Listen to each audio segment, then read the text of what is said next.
Ladies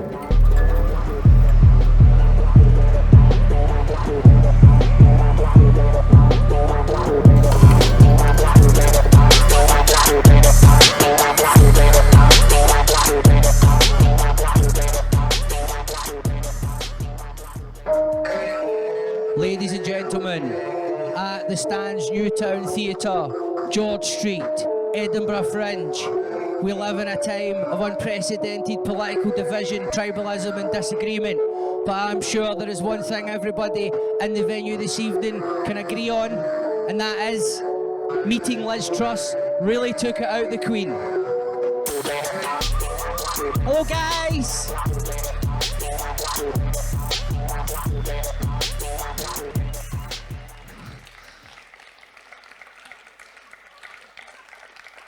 Well, that's a really long applause for such little effort. You're not as conservative in your praise as some of the other audiences have been. It gets a wee bit rowdier as the week goes on, so thank you for that.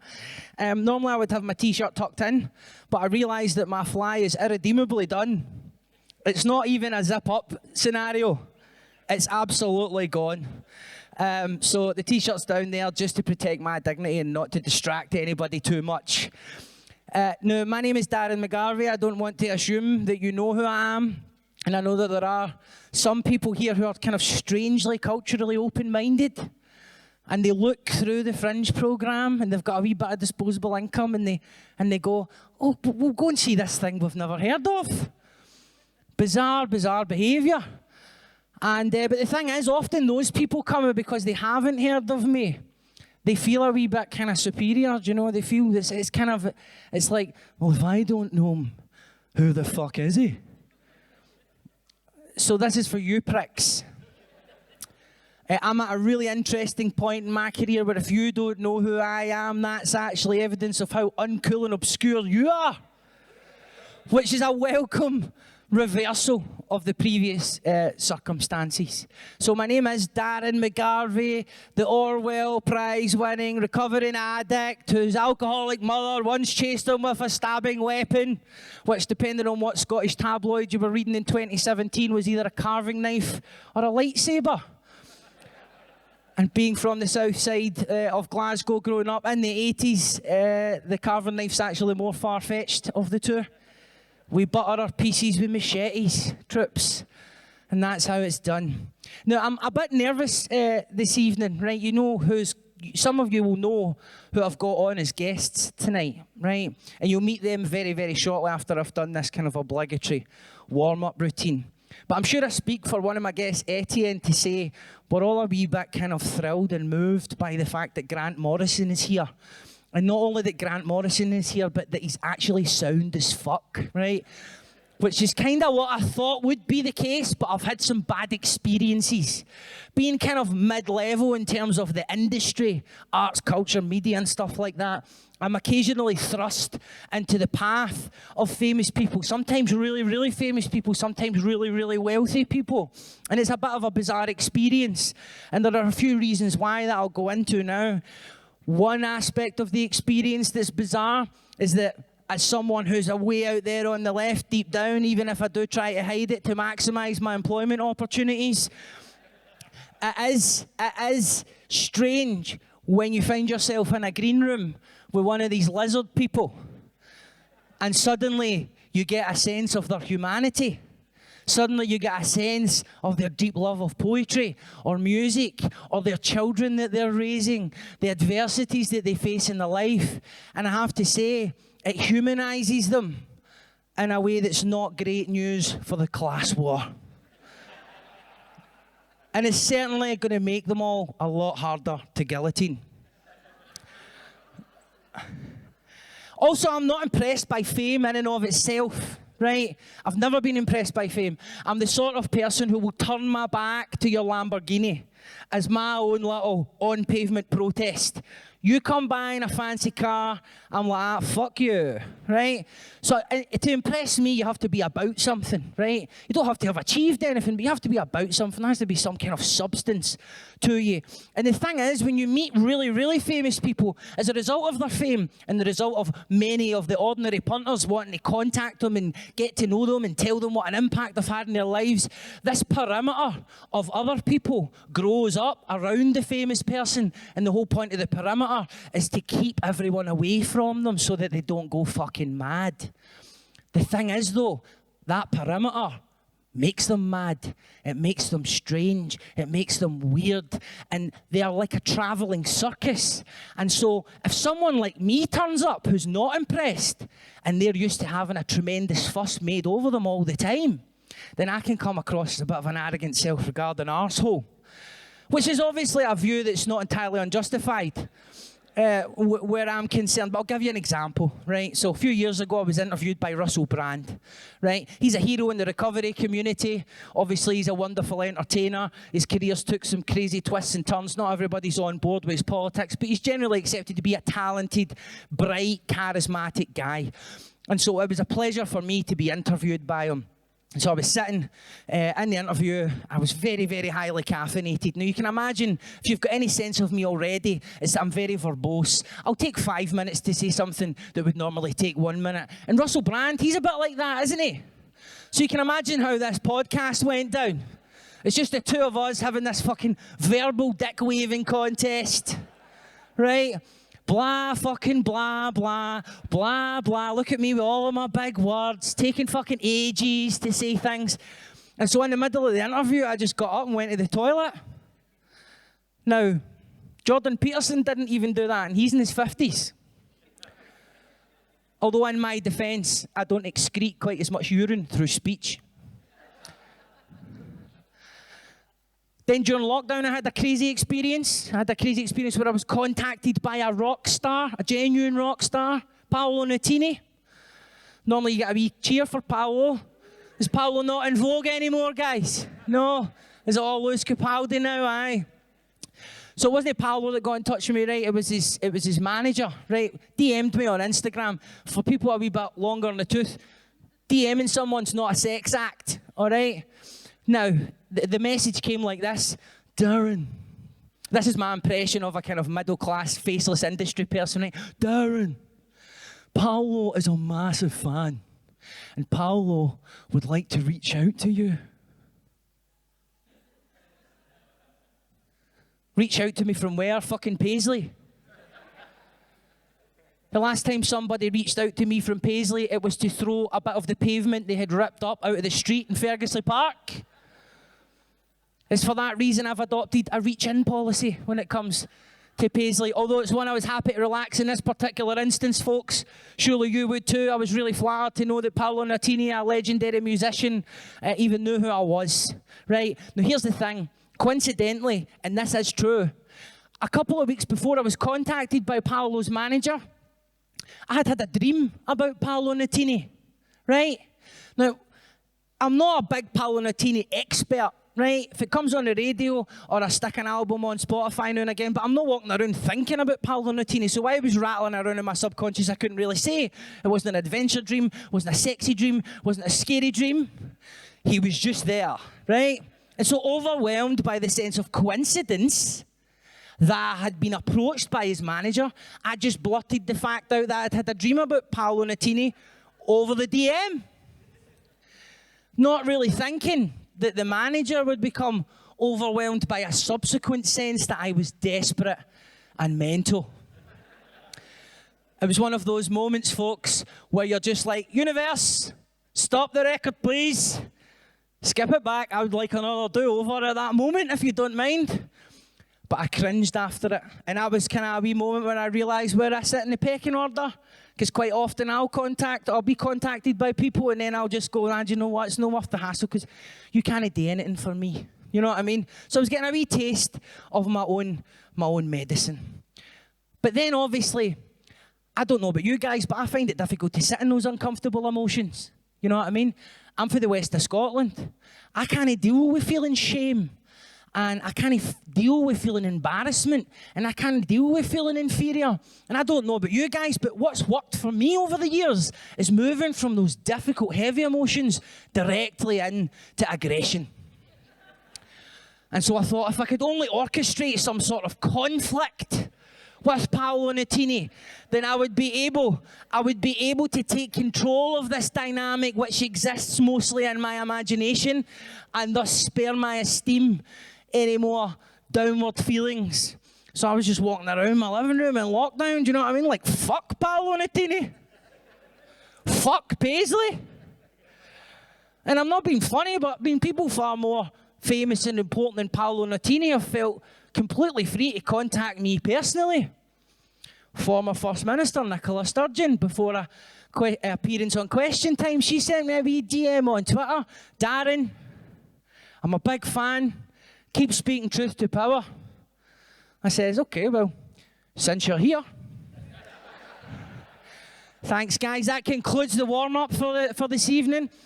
Now, it gives me great pleasure to introduce my two guests, who are both storytellers. And actually, there's a lot more similarities than you might expect. So my first guest is, I would say, the greatest contemporary chronicler of the super world, a line that I've stolen out of his own book. And he comes from rather modest beginnings, but is recognised as a change maker, an innovator, and a pioneer whose work has influenced everything from comic books to comic book films to video game franchises. And also, I can tell you now, my first impression is, like I say, he's also sound as fuck, which is a big winner for me. Make some noise for Grant Morrison.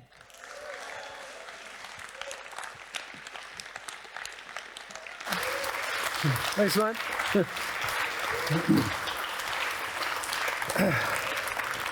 And my next guest, I've known this chap for quite some time. I linked up with him many, many years ago.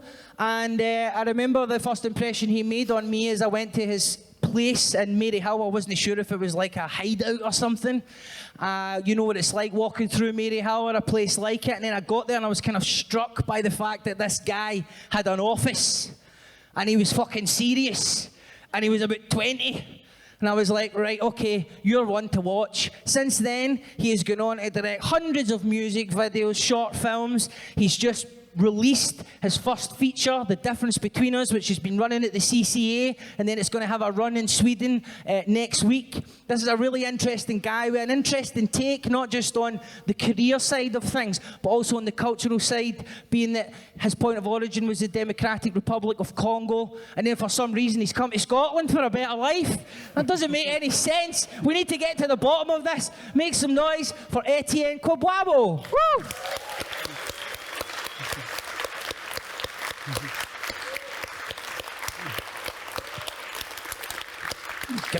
Grab my Red Bull as well there. So I've got something to do with my hands. Okay, guys, welcome. Thanks so much for agreeing to join me tonight. As you can tell, I'm a wee bit excited. I mean, that's definitely the most upbeat intro I've had to the show. This is full on Taskmaster, isn't it? Yeah, isn't it? I just, you know, be getting the sort of money that they get on Taskmaster, though I have to be up front, guys. The first thing I want to do is just get the ball on deck in terms of, for the benefit of anyone who has just walked up today, and they're just like, we'll just take a wee punt on this. So, Grant, I'll start with you. I made reference there to Super Gods, right, which is this massive volume which blends in a pretty spectacular way a kind of history of comic book as a genre, and also is interspersed with memoir about key moments in your life where often the memory that you're bringing forth is that you, in a moment, whether it's being rejected from Glasgow School of Art or getting your appendix out, are seeing a parallel between yourself and something in that super world. And so I wonder if you could just kind of give us a bit of background into how you fell in love with comic books and really what it's done for you in life beyond the obvious, which is that you're a professional who's been working in that industry. Well, the interesting thing for me was when I was a kid, my father, my mother were anti-nuclear activists, So my dad had been in the Second World War. He'd become a pacifist after the war, kind of inspired by Gandhi. And he came back and he became these kind of non-violent activists. And at the time, we obviously had the Polaris missile base up there, which was a US facility at the time. So they were constantly taking me up there. And basically, for me, to reduce it to the simplest thing, I was terrified of the bomb. My parents were terrified of the bomb, and my dad's a big, tough guy. My mum's really clever and smart, but they're terrified of this thing. So when you're a kid, the bomb is like really, it's a big deal. And we were allegedly fighting against this, trying to get rid of it from Scotland. But those same sailors, and here's where the irony comes in, the same sailors who brought the bomb were bringing in American comics. And they basically got rid of those comics. When they finished reading them, they would come in as ballast in the ships. And when they'd finished reading with them, they gave them to this place in Paisley called the Yankee Bookstore. And that was the combination of the death machine and the antidote. Superman was the antidote. He could take an atom bomb in the face and smile. You know, the Hulk, he just turns into a superhero when you hit him with a gamma bomb. So for me, even though I knew these characters weren't real, and it's not like Superman's going to catch the bomb, as an imaginative inoculation for me, it changed everything. It was a sudden realization there's an idea better, faster, smarter, bigger, and more powerful than the bomb could ever hope to be. And so that became, they became quite a lifeline for me then. And I was into lots of stuff as a kid, weird stuff, UFOs and space and sci-fi and all that, but the comics were just a big thing, and because my mother was a science fiction fan, my uncle Billy was a big comic fan, these things were just around the house, and I was very much encouraged to draw and to write and to create. And so I came from that kind of background where it was seen as a worthwhile thing to do that, and I was really supported in doing it. So it was always my goal. I was always going to be a writer, and I wanted to write for TV, and then I kind of went back. Comics started to take off in the 80s, and I just thought, this is the place to be. This is where the really exciting stuff is happening. And you allude there to an aspect of the working class experience which is not very well documented in terms of culture. There are certain tropes associated with working classness that do change over time, but they still contain the same fundamental characteristics. There's a propensity for violence. There is a kind of vulgarity, a coarseness.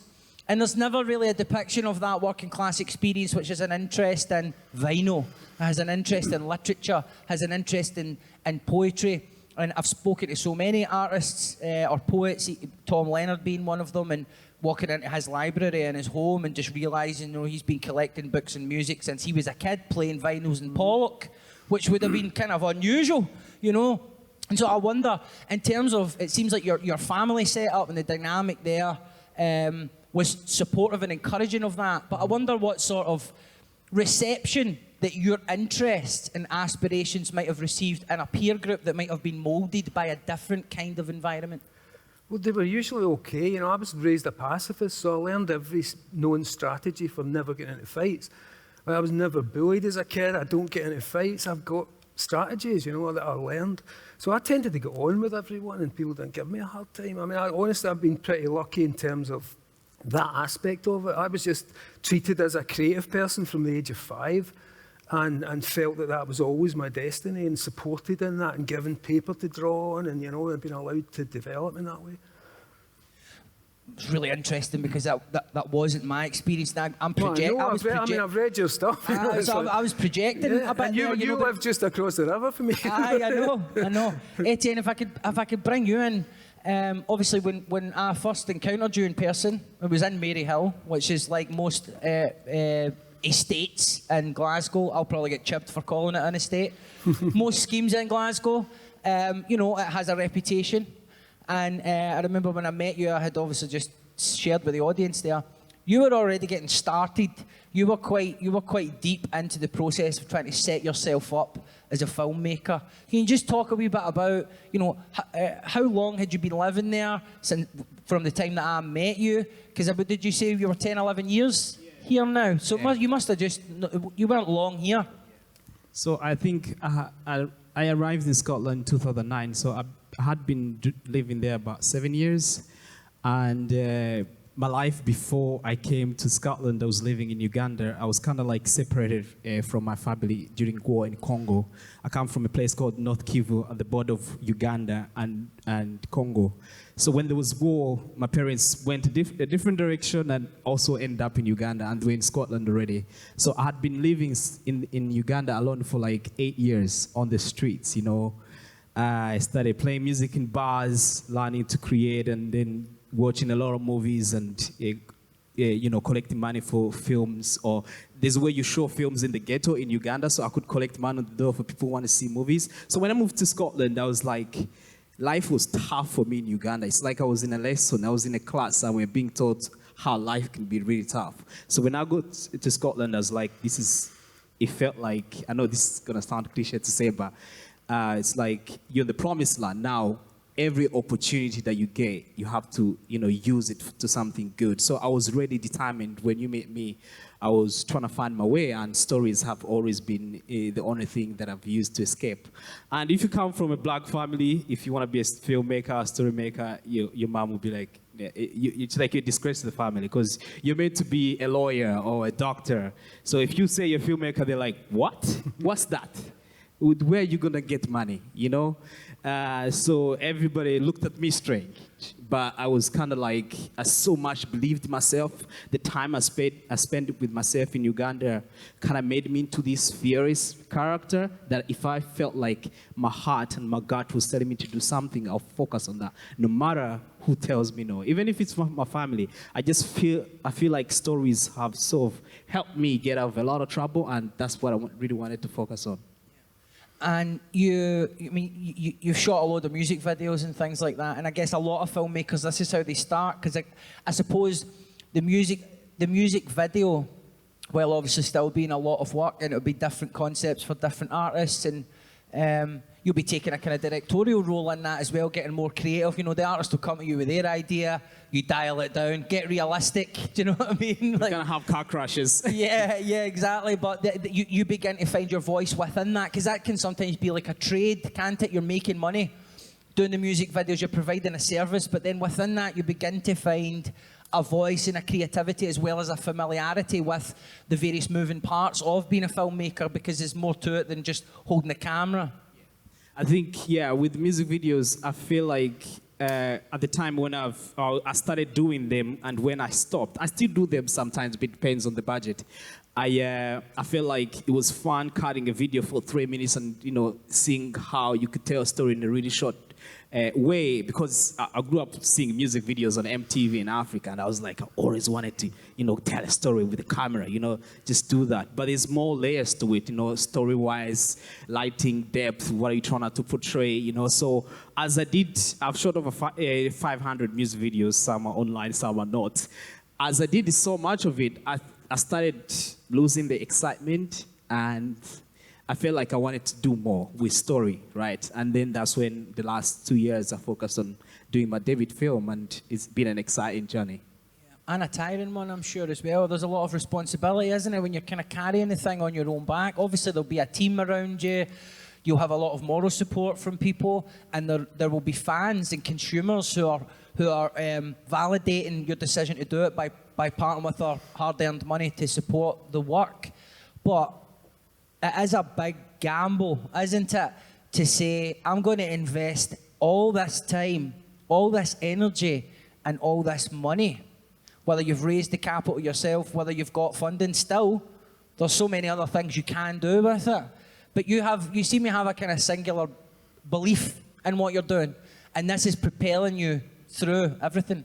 Yeah, with life, I think the best advice I think I may have heard or seen on TV was this guy who was talking about, if you're driving from Glasgow to Edinburgh and it's midnight and you've got your car, your full beam lights can only go as far, you know. You can't see how far you're going, where Edinburgh is. It's just the faith that you have that keeps you going. And I've always felt like if I'm doing something, if I'm putting my whole energy in it, it needs to mean something, you know. I need to feel like my God is saying, Etienne, okay, you're doing this. Doesn't matter what the outcome is going to be, just keep going. And I think the most funniest part is when I was in Sweden, I've got a bunch of friends who are musicians. We went to the studio recording soundtracks for the film, and halfway through the recording, they're like, Etienne, we gotta go. I'm like, what do you mean we gotta go? And then they took me to this, you know, sea. They're like, you gotta do the shower, man, the sea shower. I'm like, black people don't like cold, mate. I'm not doing that. And then this old lady, 70s, she just comes out. It's like, son, are you going to go in or just going to stand there?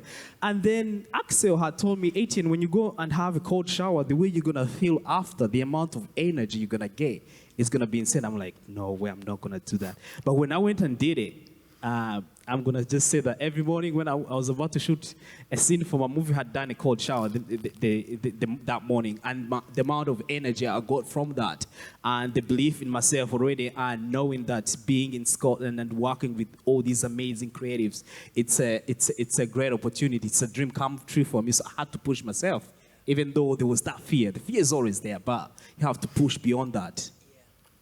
Yeah, I 100% agree. Although it is sometimes a leap of faith. I mean, sometimes the metrics are telling you it's not even a good idea, whatever those metrics are. But I think if you make a decision of your own volition for the right reasons, even if that doesn't work out, that all feeds into your understanding of what you might do next time. Now, Grant, in terms of obviously your work in comics, there's a couple of kind of ball on deck questions that I wanted to ask, because I've watched a lot of interviews of both of you or read things that you've said in interviews, but often the interviewer is of that world, and so they get straight into asking you the questions that you'll get asked a lot, do you know what I mean? Whereas I'm interested to know when a comic, a graphic novel or a comic strip is coming together, what comes first? Is it the writing? Is it an image? Is the illustrator working with the writer? How does it move forward and how does it develop? It's basically in any way you like, you know. It depends. The way I worked was how they started, which was to write a full script. It's like a shooting script with all the dialogue. It's a description of everything you see in the drawings. And you hand that into the artist and then they translate it into art. The weird thing is, for me, I started out drawing, so I always start with the drawings. So you start with this little thumbnail drawings, then you translate those into words. Then you give it to an artist who translates it back into better drawings. But there's other people like Stan Lee and Jack Kirby at Marvel. Kirby would just come in with like pages, you know, or Lee would say, can I have a story with Dr. Doom meets whatever? And he would come in with story pages, and then Stan Lee would fill in balloons and write the dialogue down and give it a bit of his kind of polish and pizzazz. So there's a lot of different ways of doing it, but I do the complete full script method and tell them exactly what to do. So it's like being a director. And obviously your work spans obviously decades, but also you've jumped around different properties. Some that will be known to everyone here, and some that will be less known. I'm really interested to know what it was like the first time you got a shot at one of the more known ones. In terms of, how did it feel? Did you pitch something? Did someone come to you and say, here, we love your stuff? What was that like? What was it like to work under that kind of pressure? I'm assuming there would have been a pressure involved, but maybe not. Nah, again, it's the excitement of something you've waited to do all your life, and it's happening. Because I was on the dole for 8 years trying to do this and like selling a couple of scripts and then failing, and then it took a long time to actually become full-time at it. So it was just a case of sending stuff out, and then DC Comics called me because I'd got some work here in Britain, so they'd seen it, 2000 AD comic, you know, so they'd seen that and they came headhunting, and they met me on the day, and I had this idea for Batman, this Arkham Asylum thing, which was a super kind of psychological, you know, kind of European cinema take on Batman. I stole it out of a library in Paisley. Yeah, so that was kind of one of my first things, you know, and I came up with another one and they trained down and sold that as well. So they picked me up, but to suddenly get to do it was like, well, this is Batman. This is the biggest thing in the world, really, you know. And the film was out that year, so our book sold really well. And it's like you think, it's like playing the World Cup, you know. But when you feel as if you spent your whole life preparing for the World Cup, then it's kind of like, well, of course, you know, I was hoping. This is exactly what I hoped for. The impact of that was almost immediate as well, though, because obviously that was an era where particularly the Batman mythos was being recontextualised, it was being taken more seriously. This was permeating through the graphic novels, which were permeating through the films, but in particular Arkham Asylum, I mean, obviously the Arkham lore is part of the Batman mythos, but there's a very direct correlation between that particular thing, and then you look onto the Arkham video games, for example, or just Arkham now being a character in Gotham in a way that perhaps it wasn't before. I mean, it must be immensely satisfying when you see something translating that clearly. No, absolutely. It's great when you realise people are actually taking this stuff seriously. But for me, again, I mean, going back to what we really started with was the working class. You know, my dad was an activist. So for me, the comics became about, can I put forward a point of view that I don't normally see in these books? And it's, you know, west of Scotland, very much working class, but a point of view that comes from an activist background. And so I just saw the comics as an extension of that. I was never going to be a picketer like my dad or anything, you know, and I saw where that approach also failed. He crashed against a lot of rocks of bureaucracy, and you know what it's like, you know, the stagnant control that we all live under. But I thought, well, there's another way of doing this, that maybe I can code this material into comic books and put it in symbolic terms so that people are reading a big, exciting, epic story, but everything's meaningful, everything stands for something else, and you can translate, you can read it in a lot of different ways.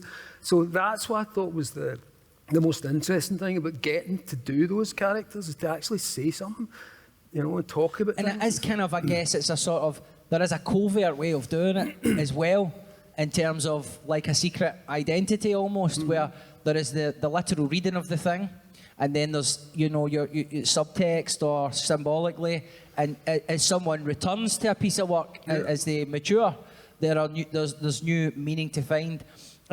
One of the recent, this was a medium that you moved into recently. I say recently, I mean it's a couple of years back now, after obviously developing your skills as a storyteller in various other forms. You then took on the challenge of creating a comic series, and it received a lot of support. It's done really, really well. And I wonder if you could just talk us through what from the point of conception to execution, and what aspects of that did you enjoy, what aspects of it were challenging?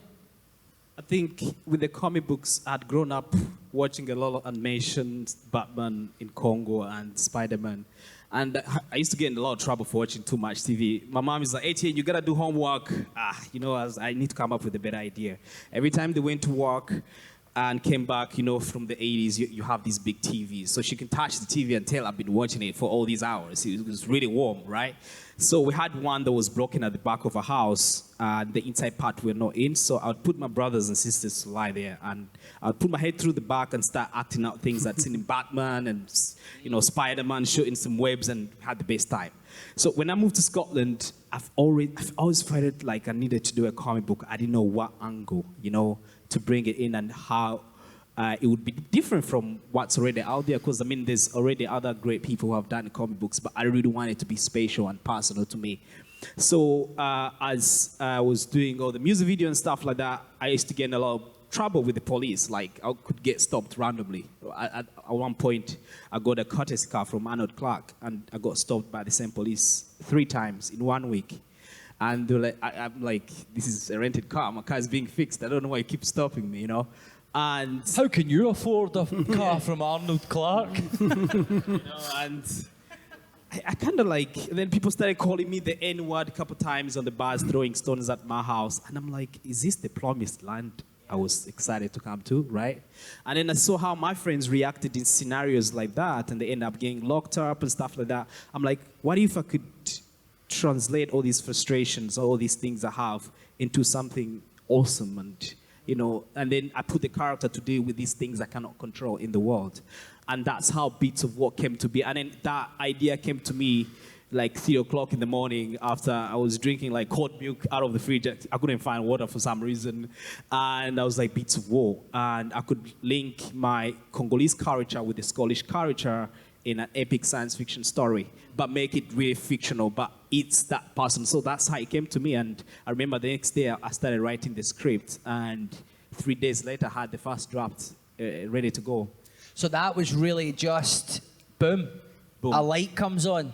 And that's an amazing, that's amazing when it happens, because, I mean, if we're being honest with ourselves, we don't know where it comes from, but we're there to sort of receive it when it comes and be lucky enough maybe to translate it from wherever it comes from and then get it down on the page. But that process in and of itself, it's very difficult to get an idea that has come to you as a form of inspiration to then actually finish it.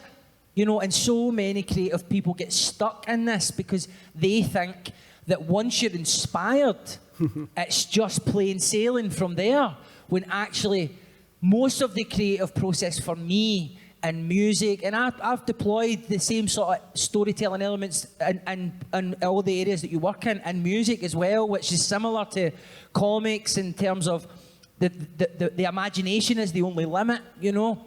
But fucking half the process, man, is just going through that oscillation between this is a fucking brilliant idea, man, I know what I'm doing, to oh my god, how did I think I can do this, to oh my god, what the fuck is going on, to back to the, you know, the grandiosity.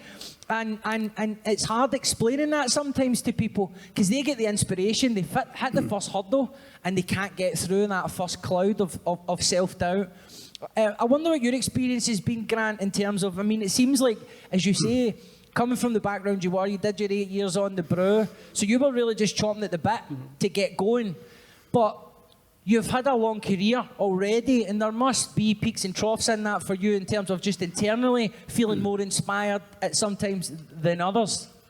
I think, honestly, the way I look at it is you draw an inspiration every day. So if it's a down day, then that'll go in the comic, you know, because I'm not trying to sing one song.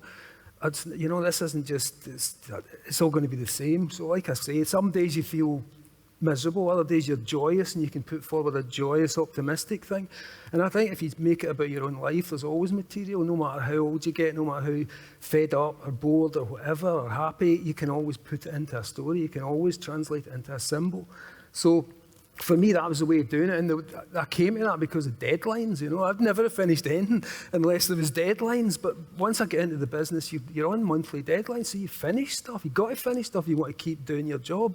And it really came from that. You just get the discipline of being able to finish and also to stick on something, you know. There is obvious overlap here in the audience, so we kind of detected it too, and don't worry, I will open it up for questions about 20 past, right? Normally I do it quarter past, but I'm having so much fun asking them questions myself, so I'm being a bit selfish. I apologise. And also, I know there is someone in here recording, I can feel it. There is someone in here with a recorder. It better be for academic purposes. I'll fucking come and find you. I'll learn some fucking magic off Grant and I'll fucking curse you. There's an overlap in terms of comic film. There's the comic books have been adapted. It's now one of the biggest industries in Hollywood, if not the biggest. And it kind of goes in cycles, doesn't it? You get a kind of new golden age of stuff that's not just visually great, linking clearly to source material, but seems to have clever, witty writing, and it's not just about the costumes and the action. And then there's a slump where everybody tries to replicate that. And I guess it's the same in all kind of art forms where there's money involved and incentives involved and all that. I recently, my two recent films that I've gone to see, I had two different experiences, two different films I've watched, sorry. Right? My favourite comic book film of all time is Logan, right? Right. Logan, and I don't know if that's because I'm kicking 40's door down and I'm now relating to the story of the older guy who's still got it if there's the right drug involved. But I went to see The Flash, which I know you were involved in the first iterations of the script for that, Grant, and I went to see Across the Spider-Verse. Now, both of these films were trying to essentially do the same thing. They were trying to pay homage to decades and decades of history and lore. They were trying to bring us on a kind of nostalgia trip. And they were trying to be a balance between dramas and comedies. and also emotional with strong themes of family. Now, one of those films done a really, really, really great job of it, and one of those films, it just never stuck the landing for me, and it was partly because of how hyped up it had got. The hype machine for The Flash was crazy. There'll be people in here who've never heard of The Flash, never went to see it. They will have seen an advert somewhere. I hadn't seen a superhero movie marketed like that for a very, very long time. And then when I went to see it, it was partly because of the hype. That is why then I was sitting with this kind of feeling of, I don't know what it is that's happened here. Did you guys go and see it? I saw it, yeah. You saw it? I saw it. You saw it? What was your thoughts on it? Because I wanted to support it. I went to see it twice.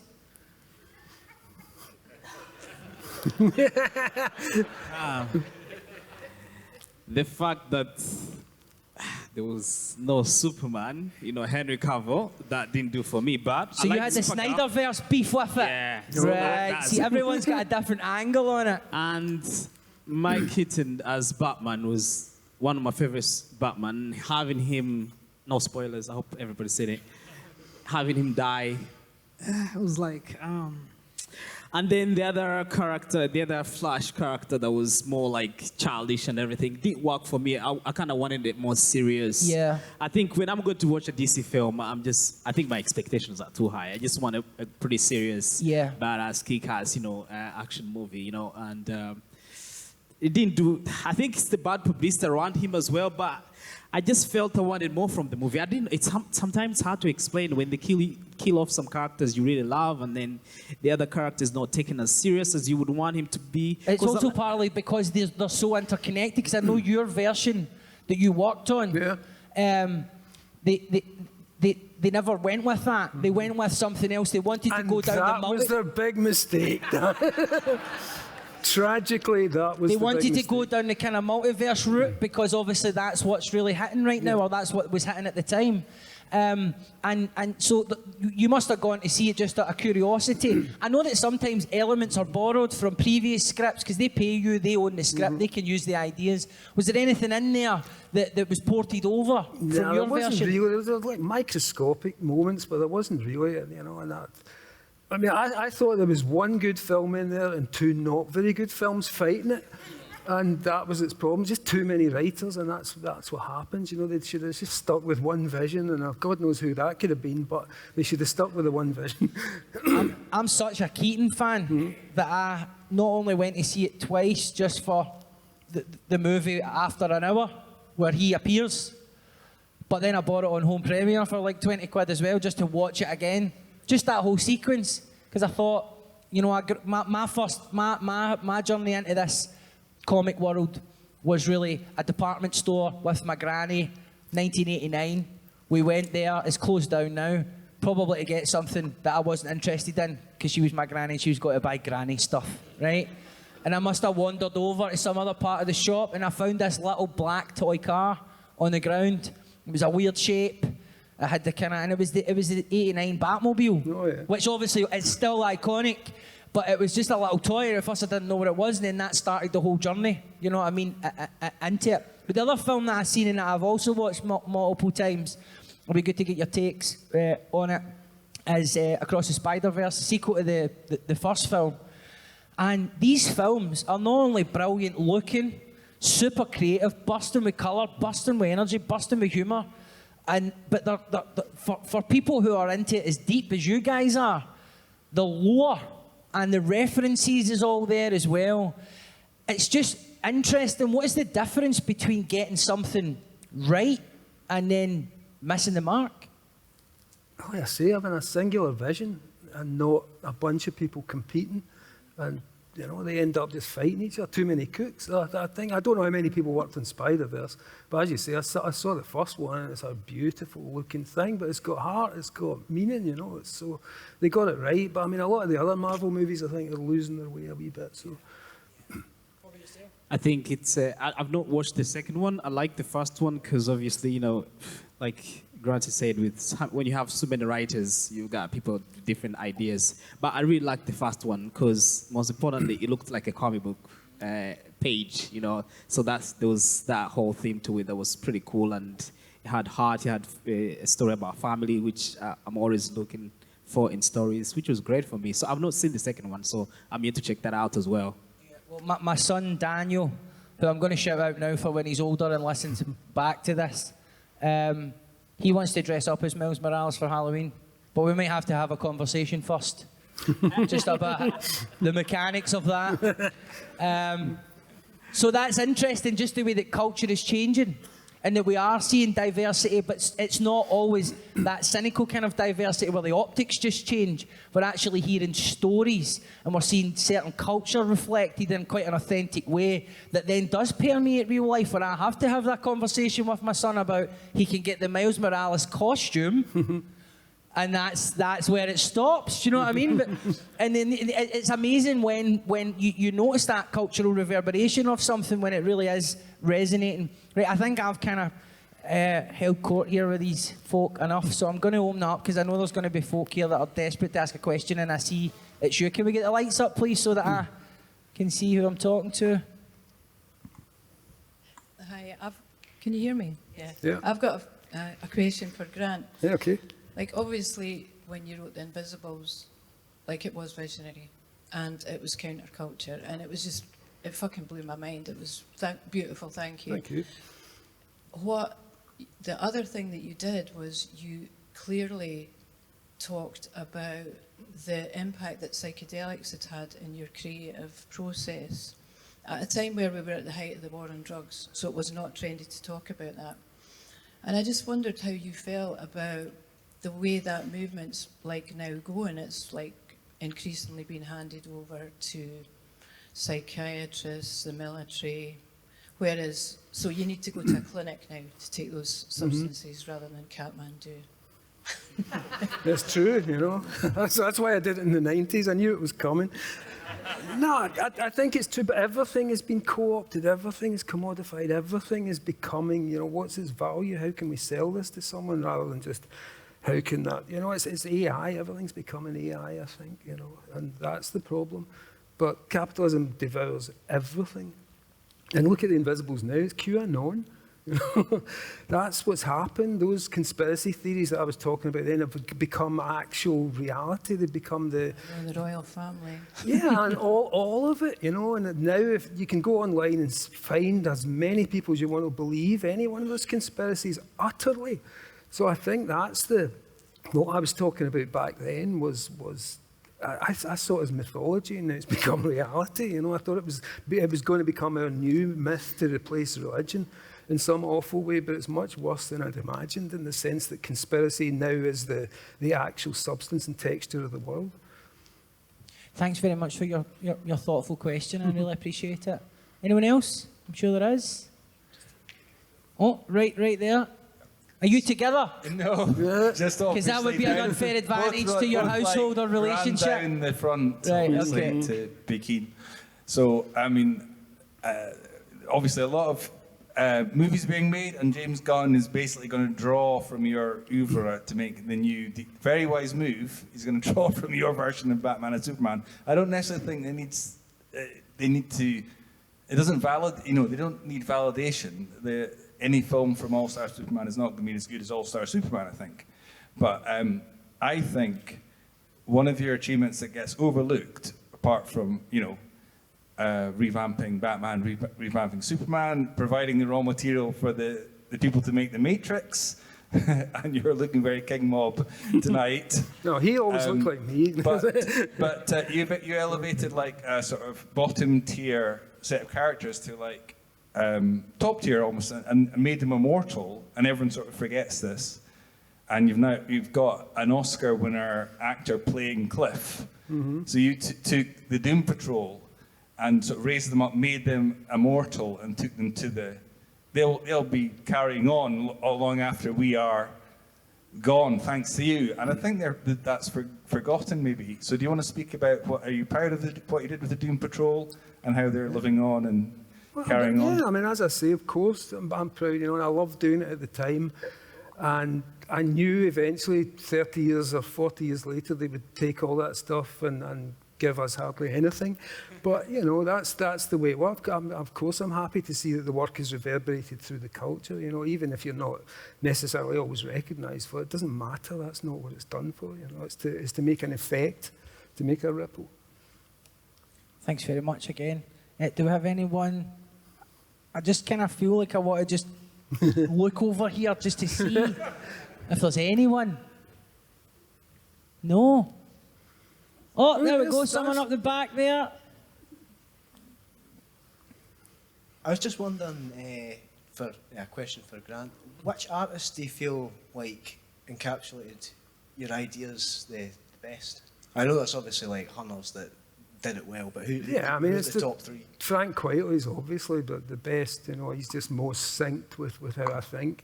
But there's a ton of like loads of people I've worked with, you know, Doug Monkey and you know, I always forget. The minute I see somebody's name, it's go, oh, who do I work with? You know, but basically everybody, Chris Weston, you know, Chris Burnham on Batman. So there's been a ton of people that really, really get what I do, and those are the best stories generally because they express them in the most accurate way. And I'm grateful to obviously folk that have been long-standing fans of Grant's work for coming with the questions about the deep impact and the deep lore. Because I'm also recording the audio for this, and my audience is a bit different. So I'm sort of keeping the questions in a realm that makes it relatable to the average person.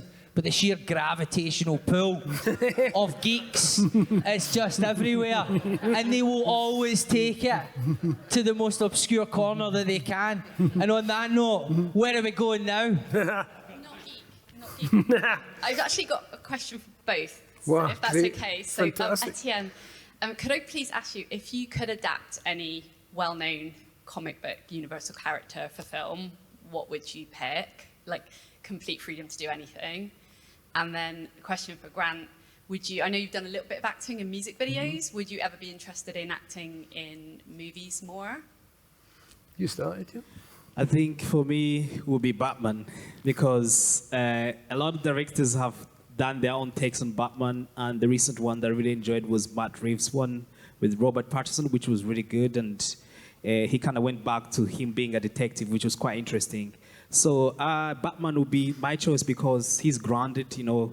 A lot of people can relate to that character, and he means so much to a lot of comic book fans around the world. So yeah, that would be my pick.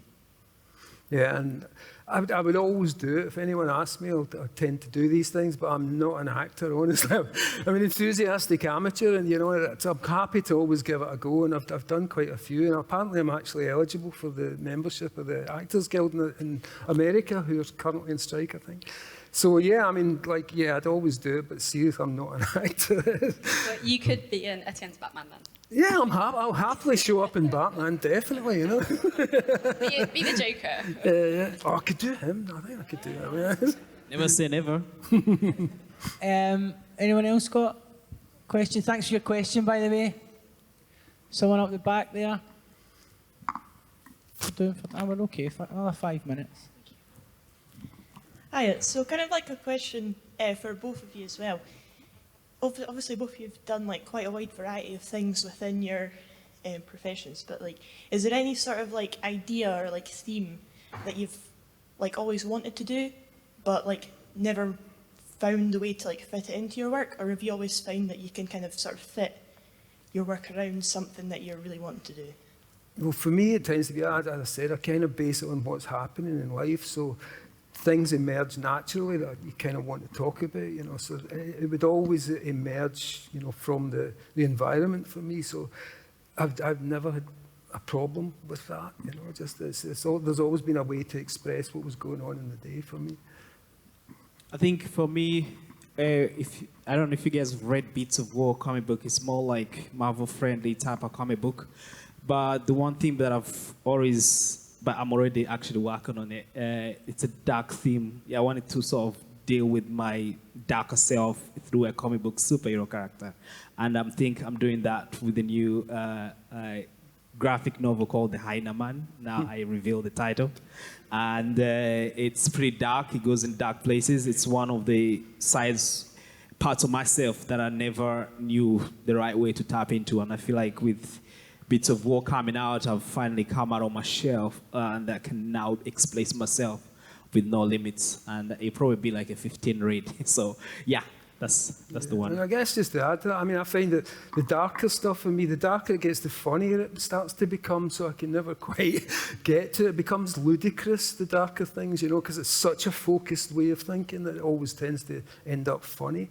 See, So- the thing I've always envied about whether it's filmmakers or whether it's comic book writers or novelists or whatever, coming from a hip-hop background and being a rapper, I'm always identified with the material. I don't get that distance. I don't get to say, this is not my opinion. This is not my dark fantasy. You all get that, right? So you can deal with any subject. You can have rapists, paedophiles. You can have child violence. You can have anything that you want, anything that you pick. And no one will ever go, that's what you actually think. That's what you actually are. But if a rapper does it, for whatever reason, I don't know if it's because rappers are associated with poverty and working classness and an absence of education. Anything the rapper says is attributed to them, and they're held responsible for it. So there's no art is assumed from the rapper's perspective. So I could be dealing with characters, I could be dealing with themes, I could be telling an interlinking story over multiple tracks, world building, all of these things. But it'll ultimately be attributed to me. So if I have gender-based violence in a song, that means I'm dangerous. If I have, you know, whatever it might be in a song, then that says something about me. And so it actually, for me, there's been a kind of real need to try and find other vehicles to express these ideas, because rap, well, it has a lot of utility as a form. Culturally, we're just not there to accept that the rapper is just another writer who's using voice and You know what, perspective. comedians get the same problem where people don't understand it's a performance, you know. Exactly. That's why I identify quite strongly with the comedians in terms of just that singular perspective. And the it's fact because that you're having a direct contact with the audience is the thing. They presume that you are the person in their living room talking to them, you know. Right, time for one more, guys. Anyone? Did you have your hand up? I've just reminded you there that you had your hand up. All the people that did have their hand up, they'll be raging. So I just sort of like the theme of the dark fantasy, Dan, that you portrayed off stage, you know, the times we're living in. And I've got a teenage son from a working class background. He's just made it into university. He's going to come up to Edinburgh. But majority of his classmates and stuff haven't got there. And there's all these statistics out just now where the figures are really low for anybody from working class background getting to university, or not saying university be and all, but those that can't get their aspirations. And I was interested in how Darren met you, and you, by the age of 20, came to Scotland and you'd set up an office. So what was that path like? What was the difficulties? Because I'm a youth worker and etc. I'm always looking at how we can big up our young folk and let them believe there is aspirations. And Grant says, you know, he got a bit of paper put in front of him and was encouraged at 5 years old. So that's quite a good question, isn't it? Yeah. It's good, man. It's good. A nice one to end things on as well. Thank you, Danny. I think I tried when I was starting up. I remember I tried to get funding to get a camera. I think there's an organization called Live Unlimited that gave me funding to get a camera for the first time. And then after that, I couldn't get any funding anywhere. So what I did is got a car and started doing deliveries. I was doing Just Eat delivery. So during the day I was working, at night I'm in the studio creating. So I had to fund the whole thing to take off for the last 7 years it took. And before COVID, I think it was about 2019, I was like, I need to create something that can still support me even if I'm not working, and it can support the film and everything I wanted. So I always wanted to create something that was too tough, but obviously didn't feel like I was working, but I'm always working anyway, I would say. So that's when Bits of War came to me. I was like, if I can share my story through one thing that I want to share with the world, which is a comic book, and hopefully that could help me do other things like film and to be able to balance that. So the first 7 years were really tough because no one gave me money to do anything. I was just trying to doing deliveries and then putting that money into like what I was doing, Creative Scotland didn't give me money. I tried applications are quite complicated. So when Beats of War came out, I sent out about 1,000 copies free of charge. And I was like, if you do enjoy this comic, take a photo, tag me, Twitter. When I sent those out a week later, it started blowing up. And it sold over 30,000 copies independently. And that's how things have that is fucking dynamite, man. When I found out that you had sold that many, I was just like, what the fuck is he on, man? Yeah. Like, that, isn't that ridiculous? He's initiated something himself, and then he sold 30,000 copies. There are people on mainstream publishers that can't sell that many books with a whole machine behind them. That's some fucking achievement, man. Yeah, it's been a pretty scary journey, but it's been You're beating out some Marvel and DC comics, you know. We'll just leave it there then. Listen, we're running a couple of minutes over. My apologies to the staff at the venue, but I think that they're as interested in this event actually as we all are. I'm really grateful to you guys for agreeing to do this, man. I was just sitting there as you were both talking, and I was just feeling a lot of gratitude, having took a bit of a gamble, switching the format up this year, and kind of going out on a limb and asking people to come. And most of the people that I asked came, so I want to thank you for helping me achieve something that I've been setting out to do, which is just to move the spotlight away from me a wee bit and just get involved in more conversations with other people and hearing what they're up to and getting my audience involved in this conversation as well. Thank you so much, guys, for coming along. I know some of you have just walked up, taken a wee punt. Some of you have bought your tickets ages ago. Whatever your reason for coming here, if you like this show, you like this format, I'll be here until Saturday, and you can buy tickets for another show on your way out the door. We've got Irvin Welsh and Kat Cochran in tomorrow, same time. And if you can't do that, and I know not all of you can, I'll thank you for buying tickets on the way in. I hope that you'll go away feeling inspired, moved, or whatever else you might feel. I don't know, man. There's a couple of pretty hot folk up here, you know what I mean? You could be stirred in any sort of way, you never know. I hope that you take that with you and enjoy the rest of your week and your life if I don't see you again.